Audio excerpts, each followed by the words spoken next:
So we're back with yet another video. I really hope that the background noise is not going to be much of a bother in this particular video. I wanted us to continue on the electrolyte imbalances that I had already started on the channel much earlier on. So today I wanted us to have a look at hypernatremia. Grab your piece of paper and let's go.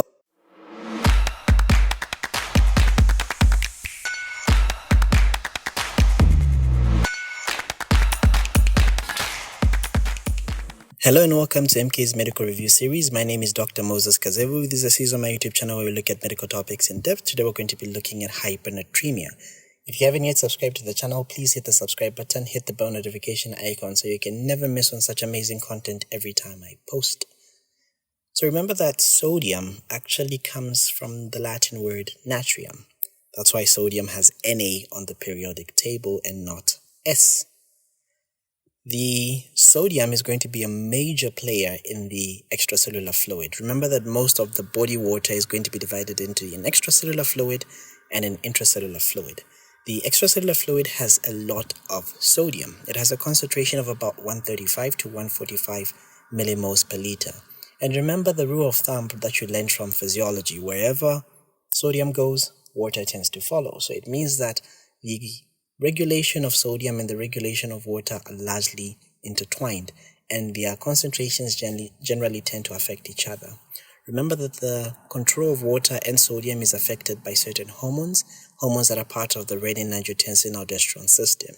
In such a case whereby if someone is dehydrated, there's going to be pretty much release of renin, which is eventually going to catalyze the conversion of angiotensin into angiotensin 1. Angiotensin 1 will be converted to angiotensin 2, which is the active compound of the system, which can also stimulate the release of aldosterone and ADH. ADH causes reabsorption of water. Aldosterone causes reabsorption of sodium. So when you talk about hypernatremia, it's someone who's having a concentration greater than 140 millimoles per liter, though some people consider it as greater than 145 rather. Some people consider it as greater than 150.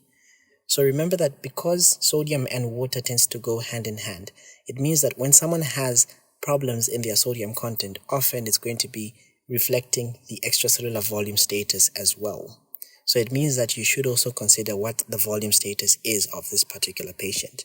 Remember that in terms of volume status, the patient could either be euvolemic or isovolemic, meaning that they have normal volume status. It could be reduced. They may have hypovolemic, for example, in cases of dehydration, or it may be in excess. They may have a hypervolemia.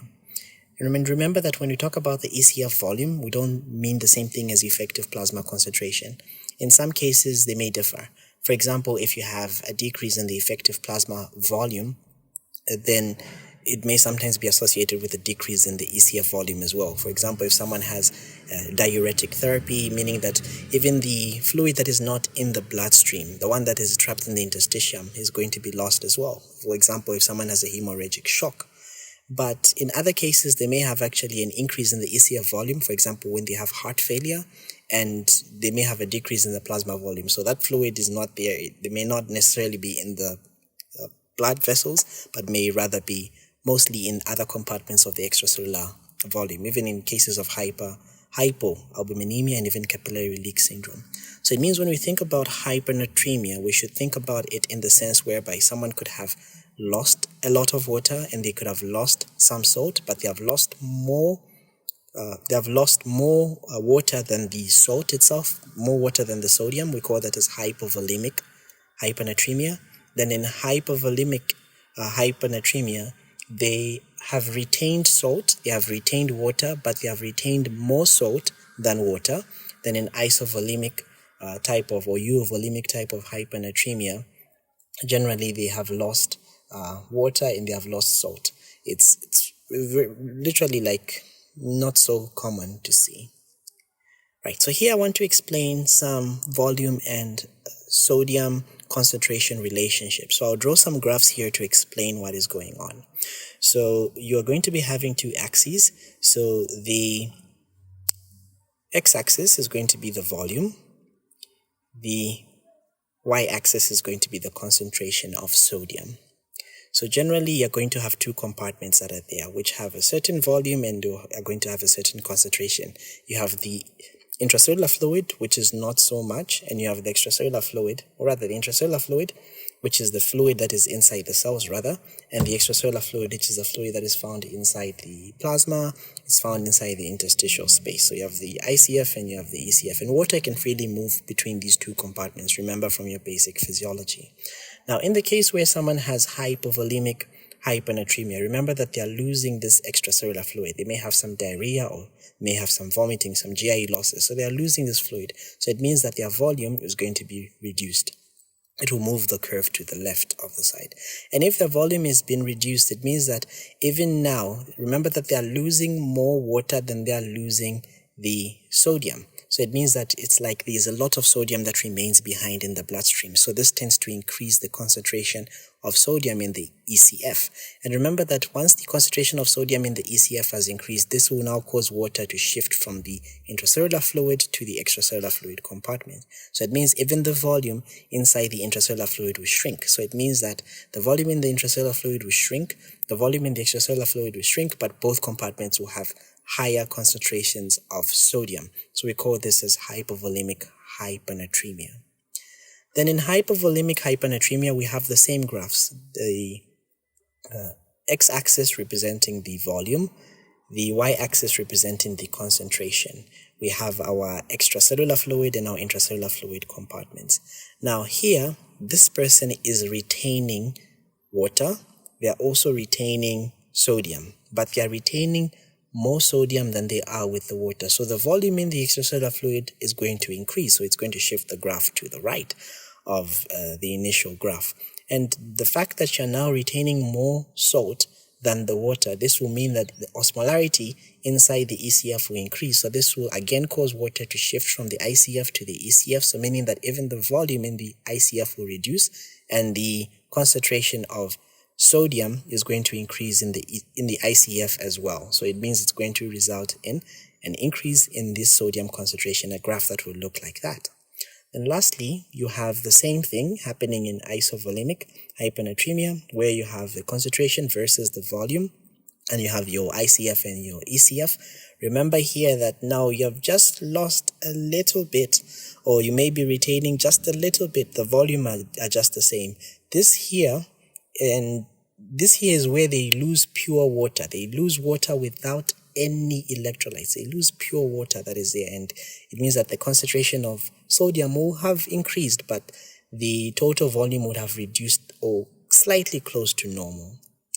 In this case, the concentration of sodium is increasing in the ICF, so this will also increase the osmolarity. It will cause a shift of water from the intracellular compartment to the extracellular compartment, and therefore the volume in the intracellular compartment will reduce, and this will result in a graph that is shaped like that. So this is how the graphs are actually looking like in terms of hypovolemic, hypervolemic, and isovolemic hypernatremia. So what are some of the things that could cause this? Remember that in terms of hypernatremia, it's actually less common than hyponatremia, and often when someone has a hypernatremia, it's always a problem to do with a water deficit. They may have some sort of water deficit.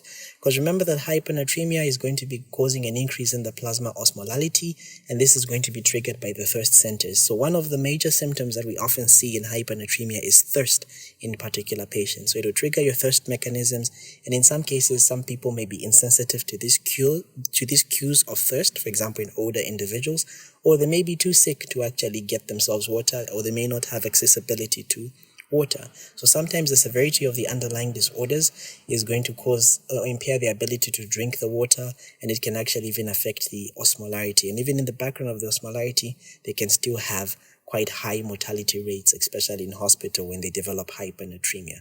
It's a similar case of what we see in elderly patients. They have reduction in intake of water, and they have less sensitive cues to thirst. Remember that hypernatremia is going to be associated with high mortality rates, as high as 40 to 60%, but often this is because of the severity of the underlying disease that is causing the hypernatremia in the first place. Then, what are some of the causes? We'll begin with hypovolemic hypernatremia.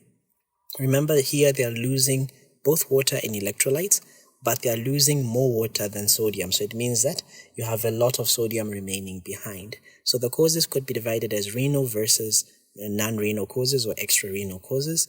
And remember that common non-renal causes are going to be those things that are going to be causing hypernatremia and volume depletion as well.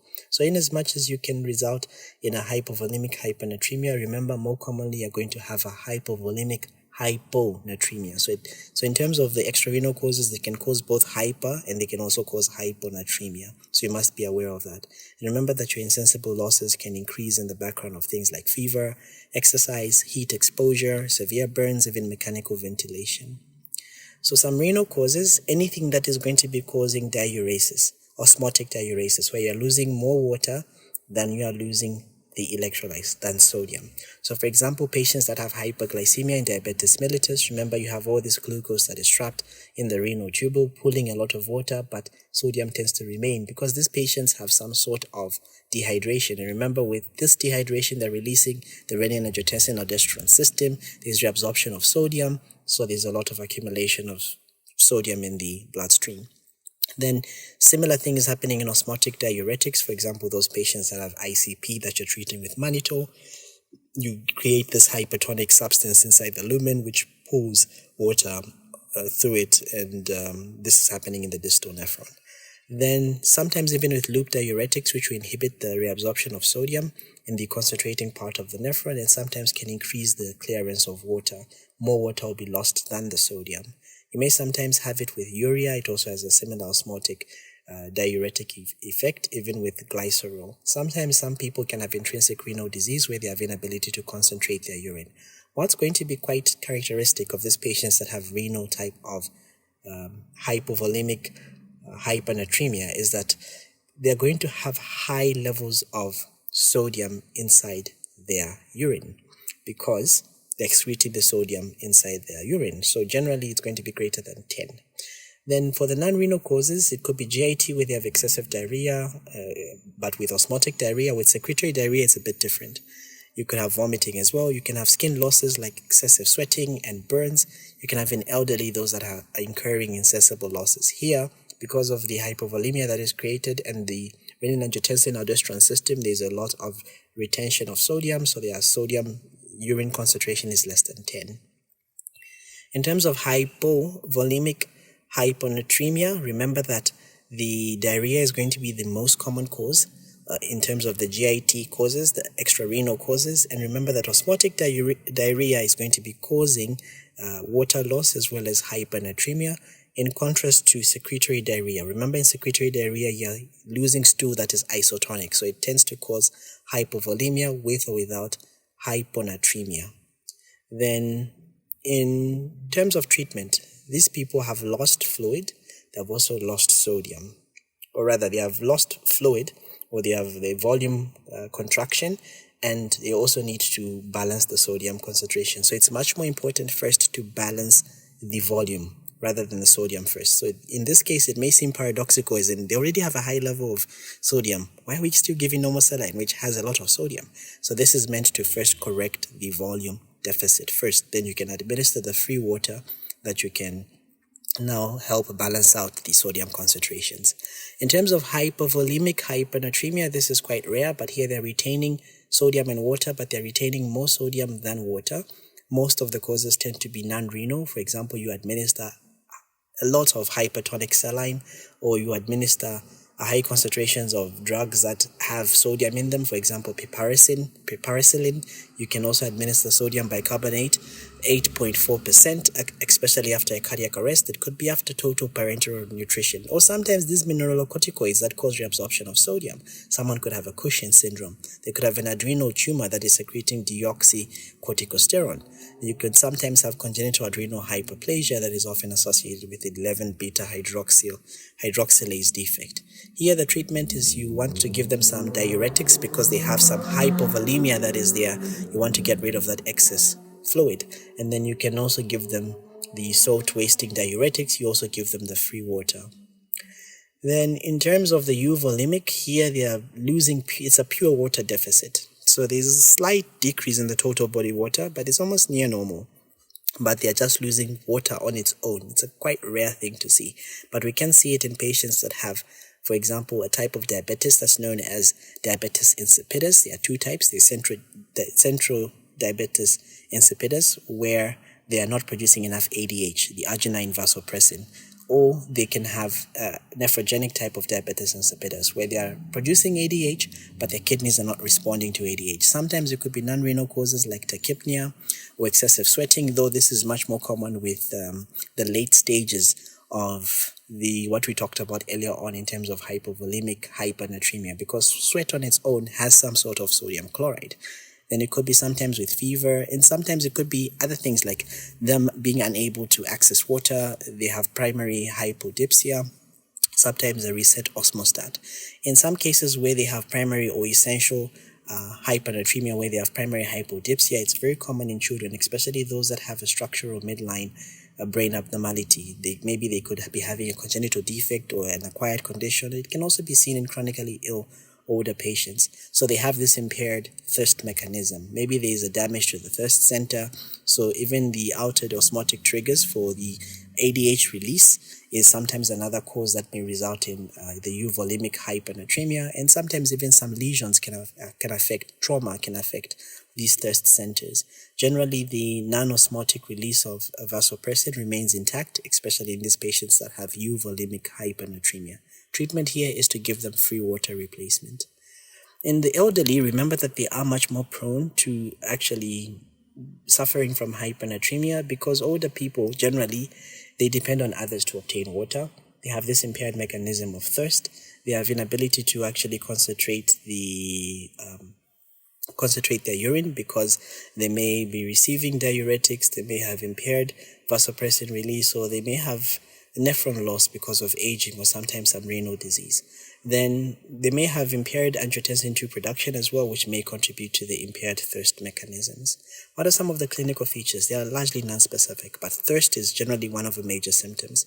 So if your patient is conscious and they don't have any thirst, but they're hypernatremic, it means that they may have an impaired thirst mechanism. If they are not able to communicate, they're having some difficulties in ambulating, so they may not be sometimes able to tell you whether they are thirsty or not, or they may not be able to obtain water. And for those that are having difficulty in expressing themselves, they may sometimes just be very agitated. They may have other features like nausea, vomiting, fever, and confusion, but the major CNS things that you should look for, and remember these are caused by brain shrinkage, because remember you have a lot of this sodium in the ECF, which increases the osmolarity of the ECF, so this tends to pull water out of the cells, even the cells of the brain. So generally they tend to shrink. So they may have confusion, so assess the mental state of the patient. They may have some neuromuscular excitability, hyperreflexia, seizures or coma, and this happens in severe hypernatremia. And in some cases, in some children that died from severe hypernatremia, when we did autopsy, we actually showed that they had some subcortical, some of them had some subarachnoid hemorrhage and venous thrombosis that was seen. So typically also look for signs of volume depletion and signs of volume overload. So the signs of volume depletion, the hypotension, the poor capillary refill time, the poor skin turgor, the sunken eyes, dry mucous membranes, and features of volume overload. Of course, things like puffy eyes, swelling of the body. You may have things like increase in the JVP, for example, in the background of someone who have an abnormal level of sodium. They may sometimes have a history of polyuria, polydipsia, and thirst, which often suggests diabetes insipidus. In terms of the diagnosis, you want to order for your serum sodium. Remember, if they have 146 to 149, it's mild, 150 to 169, moderate, greater than 170, severe, and greater than or equal to 190, that's extreme. Get your plasma osmolarity as well, which tends to be high. Get your urine osmolarity. Remember, this is going to sometimes help you determine the cause. Remember that sometimes you may pass urine that has an osmolality that is actually lower compared to that of plasma. This is very common in those that have diabetes insipidus. Because remember that in central diabetes insipidus, the urine osmolarity tends to increase after you administer the desmopressin, which is an analog of vasopressin. However, in those that have nephrogenic type of diabetes insipidus, where the problem is the kidneys, there won't be any effect when you give this. If the osmolarity is high, it can suggest either that they have an osmotic diuresis, maybe it's caused by an unmeasured solute. For example, those that are having parenteral feeding, or those that have excessive extrarenal loss. For example, those that are suffering from heat stroke. Do a physical examination to determine whether this person is in volume overload or they are in depletion, because this is going to help with your management and your resuscitation. Remember that in your patients that are not going to be responding to simple rehydration, or in those patients that have this recurrent hypernatremia despite you actually treating them, then you should investigate them further. So you should do your urine volume, you should do your urine osmolality, and you should even do your serum osmolarity and your serum electrolytes, particularly after a water deprivation, or do a water deprivation test rather. So in patients with increased urine output, a water deprivation test usually can be done to differentiate the several polyuric states, things like the diabetes insipidus, even differentiating it from arginine vasopressin resistance. In terms of the treatment, you generally want to recognize the symptoms if they're present. You want to identify and treat any underlying cause, whether it's drugs, hypoglycemia, hypocalcemia, hypokalemia, or even diarrhea. And if, for example, they have an ADH deficiency, you replace the ADH. So you give them desmopressin, which is a stable non-pressor analog of ADH. You want to correct any volume disturbances, and you want to correct the hypertonicity. If they have both a volume disturbance, a hypovolemia, and their hypertonicity, you want to first correct the volume first before you correct the tonicity. So you want to replace the intravascular volume, and then you replace the free water as well, and rehydrate the patient. So like I said, if there's clinical evidence of volume depletion, then first you should suspect that this patient has a sodium deficit and they have a free water deficit. So replace the volume first, then correct the sodium deficit later.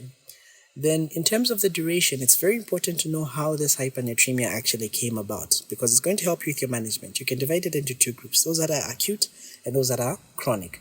Those that are acute is happening within 24 hours. Even with the replacement, you can correct it within 24 hours. But this is often not the case in most of our cases, unless if maybe it's an iatrogenic thing. Then the ones that develop chronic type of hypernatremia, if you don't know the duration, generally you should correct this over 48 to about 72 hours, because you're going to cause cerebral edema. Because remember, if you drop the concentration of the ECF very quickly in sodium, there'll be rapid shifts of fluid into the cells. Because remember that when someone has chronic type of hypernatremia, their brain also adjusts. So what their brain does is that it will increase this content of what we call these organic osmolytes inside the cells, such that now if you give them the free water and you drop, or the IV infusion, and you drop the concentration of sodium, it will mean that the water will now move into the cells, and it will cause cerebral edema. It can lead to things like herniation, it can lead to things like permanent neurologic deficits, and even myelinolysis. So in terms of decrease in the plasma sodium concentration, over a day, it must not actually exceed 10 millimoles in 24 hours. So what is our practical step or practical management? Generally, you want to establish the onset and the underlying cause. So if it's less than 24 hours, it's considered acute. If it's greater than 24 hours, it's considered as chronic. Address the underlying cause. Someone who developed it acutely, you want to also replace it acutely. If it's a chronic thing, you want to replace it slowly over 48 hours. The next thing is you want to determine the volume status of this patient. Are they hypovolemic? Are they hypervolemic? Are they euvolemic? Generally, if they are hypovolemic, control the volume first. Restore the volume, then first give your normal saline, and then afterwards you can administer your free water. The next thing that you want to do is determine the presence or absence of any clinical features. So you want to do your serial neurological examination, and if you see that they are improving, you want to decrease the rate of your correction. Then you also want to calculate your water deficit. I'll show you how to do that, and infuse it at a certain rate. Like I said, in acute hypernatremia, we correct it within a day. So you can correct it at a rate of 2 to 3 millimoles per liter per hour for about the first 2 to 3 hours, but don't exceed 12 millimoles per day of a drop in the sodium concentration. For those that have chronic hypernatremia, if they have no symptoms of the mild symptoms, you correct it at a rate of 0.5 millimoles per liter per hour. So don't exceed 10 millimoles per day in a drop. So from 160 to about 152 in 24 hours. You also want to measure the serum and the urine electrolytes every 1 to 2 hours. So generally, what's the route of administration? So if your patient is stable, they're conscious, they don't have any GIT dysfunction, you can give them oral fluid, free water, tap water. So this can be given orally, or if they can put in an NGT, you can give an NGT, and you can actually give the water without your electrolytes. If there are severe cases of hypernatremia, or the patient is unable to drink, then, or if they're vomiting, they can't keep the water down, their mental state has changed, then you want to actually give them IV. Now, it depends on whether this patient is hypernatremic, whether this patient is hypervolemic rather, euvolemic or hypervolemic. If you have excess fluid, you want to give them a diuretic as well. But generally, you want to replace it IV with 5% dextrose. Remember, we want to avoid this in diabetic patients because if you give them a lot of 5% dextrose very quickly, you cause glycosuria, and this will actually even increase the excretion of salt-free water and actually can worsen the scenario. So avoid that in diabetic patients. If they're euvolemic, you can give them 5% dextrose, or you can give them 0.5% saline, but sometimes it's very difficult to find 0.5%, 45 or half-strength saline.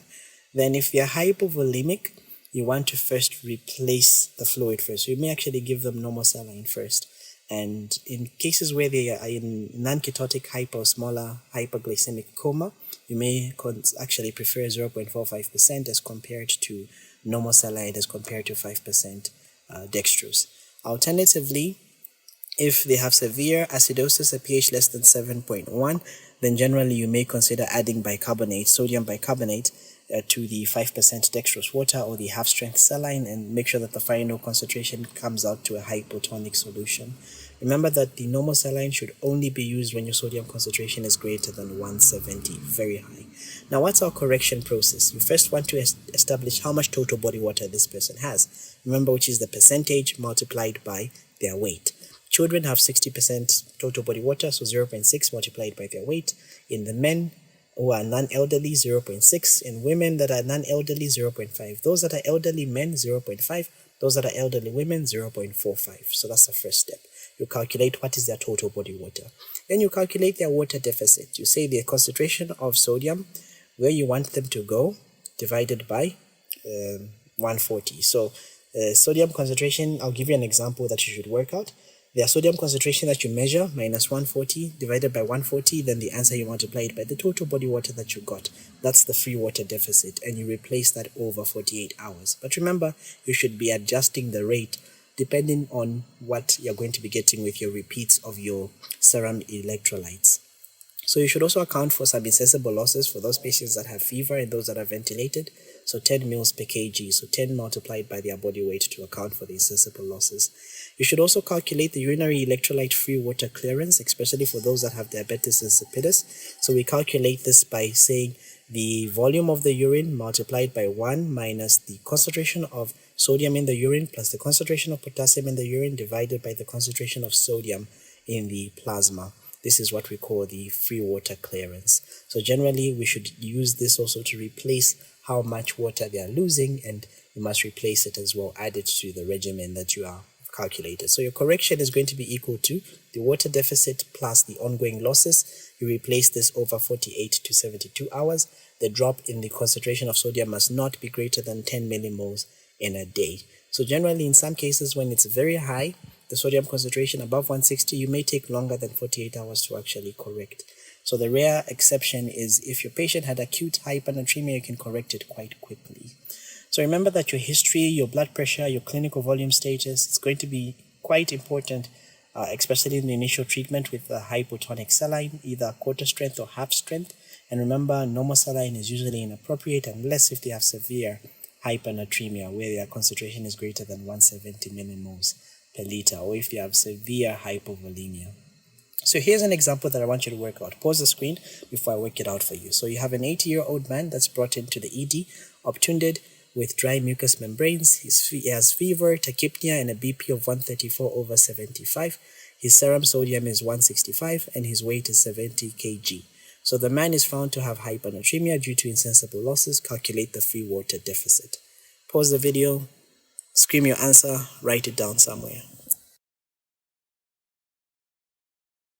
So our total body water is going to be equal to 0.5, because this is an elderly man, 0.5 multiplied by 70, so which is about 35 liters.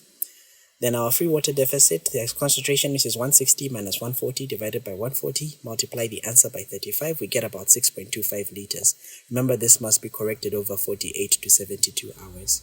So our insensible losses in this case, 10 mils multiplied by 70, that's about 700 mils per day. So generally, this person needs about 6.95 over 48 hours. We can actually add another 0.70 to this regimen to see how much you're going to be calculating, because if you're replacing it over 48 hours, the ongoing losses continue even on the second day. So you can actually add 0.7 to this and then see how much it goes. That's how much you should correct over 48 hours. Then in some cases, when they have central diabetes insipidus, we may consider giving them intravenous or intranasal or sometimes oral desmopressin. Those that have nephrogenic diabetes insipidus due to lithium, we may reduce their polyuria by giving them amiloride, 2.5 to 10 milligrams per day, which will decrease the entry of lithium into the principal cells by inhibiting your epithelial sodium channels, which are the ENaC channels. And most patients actually with sodium-associated diabetes insipidus are actually able to compensate for the polyuria because generally they have increase in the amount of water that they take. Then for thiazides can actually be used to reduce the polyuria that is due to nephrogenic diabetes insipidus. It can induce hypovolemia. It will therefore increase the proximal tubular water reabsorption. Sometimes NSAIDs can be used to treat polyuria that's associated with nephrogenic diabetes insipidus by reducing the prostaglandin synthesis. So it means that those intrarenal prostaglandins are not going to be made. And remember that these ones will have an effect on the urinary concentration mechanism. So if you block them, you may potentially improve the condition of the patient. However, there are some risks of kidney damage. There are also some risks of gastric ulcers forming. So remember that the thiazides, the amilorides, the NSAIDs are only going to be appropriate for chronic management of polyuria. That those that have the nephrogenic type of diabetes insipidus, they will have no role in the acute management of hypernatremia. So acute management, we focus on replacing the free water deficits and the ongoing free water losses. I really hope you enjoyed this video on hypernatremia. If you did, consider subscribing to the channel, hit the bell notification icon so you never miss on such amazing content every time I post. To Zambia and beyond, my name is Dr. Moses Kazevu. Until next time, bye-bye.